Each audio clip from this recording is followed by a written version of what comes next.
Hey guys, just doing a quick video on gear and what I think would be best before people craft their stuff or get baited by shit that's only good on single target, because there's plenty of fights with ads in the raid, so Patchwork 5 isn't going to tell you the full picture for many reasons. Now, for crafted, you should always craft a weapon first. Obviously it's not BS long term, but it's the most important item for early prog or pushing keys, which will obviously help you gear faster long term and could be weeks or even months before you loot a mythic weapon. So if you're raiding, you should craft this with this embellishment. Dark Moon Ascendance seems to be the best in pretty much every raid situation.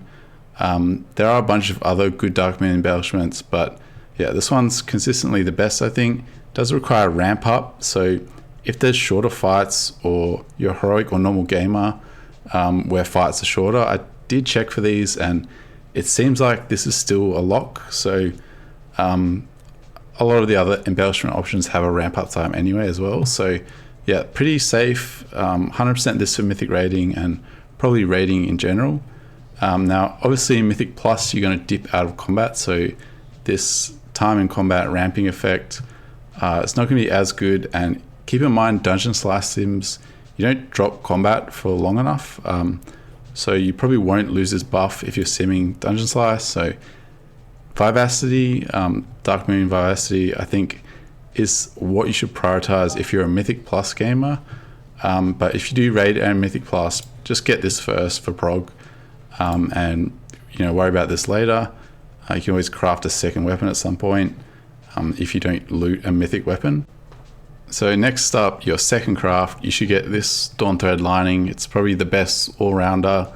Now you can only craft it on armor, and initially you should craft it on any slot that gives you the largest item level upgrade.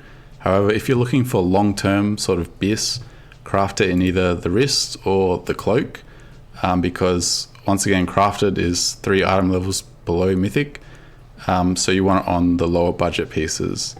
Now this embellishment, if you go back to my BSL video, I crafted it early in Yggdrasil when there was like 3 public BSL logs for that raid, and obviously it turned out to be by far the best decision.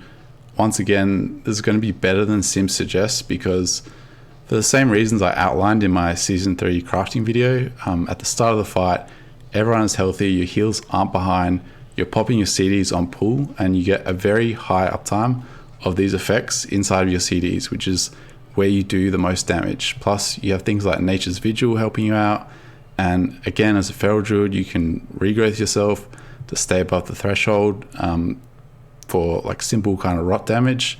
You can also utilize your defensives and so on to increase your uptime, whereas in a sim it's just giving you a flat uptime. But again, in Yggdrasil, the logs, we had higher uptime inside of CDs. And for these reasons, I'm confident this is the best embellishment, especially because it's great in AoE as well, unlike some other options. And it's also great for burst, which can obviously be very valuable. So yep, in my opinion, it's a lock.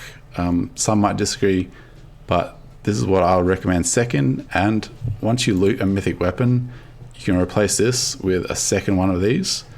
As for Mythic Plus, BSL was utterly dominant last expansion. A lot of bosses and trash in Mythic Plus don't have rot damage, so going to get absurd uptime again. The threshold is even lower, it's 80% health instead of 90% health now. So yeah, can't see anything else replacing this in Mythic Plus, so lock it in. I'll also note that there's the Surge clasp, which is basically like an inverse Dawn Thread. So if you're taking a lot of damage, maybe you swap to this, depending on the fight. But at this point, I wouldn't worry about it. Nobody was able to test this stuff on beta, so at some point in the patch, feel free to try it and log it, but thought I'd just note it for now, but I don't think it's going to be too good. So next up, I thought I'd quickly go over some weapon enchants. Now, Authority of the Depths, this is really good in single target, but again, don't get baited by Patchwork 5 sims. This is not as good when there's ads in a fight, depending on how many ads, of course, but the more ads, the worse this gets, because you want repeated procs on the same target. So yeah, if there's ads, you probably want to swap to this. This is really good. You should swap weapon enchants based on the fight if you can afford it, especially for prog. Alternatively to this, there's this Mastery enchant. If you're lacking in Mastery, this will be better, but if you have really balanced stats, this should pull ahead slightly. But yeah, you want to sim these two. Also, because these two give you stats, you can high roll them inside of CDs. Of course, you can low roll them as well, but just something to note, even from like a logging perspective, you might try high roll these inside of CDs.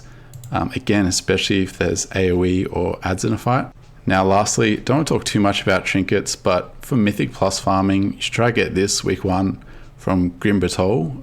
And if you ever see one of these in your Mythic Plus vault, like a 6391, take it, because it's basically BIS and you might never see one again. Likewise with Egg Sack, although there are competitive statistics to this, but this one does seem to be generally the best. And from the same dungeon, this weapon, and the proc on this, it is BIS, but the proc on it, it's not that strong. So if you don't ever get one of these in your vault, you're not missing out on too much, especially in AoE. Like, this doesn't really do much.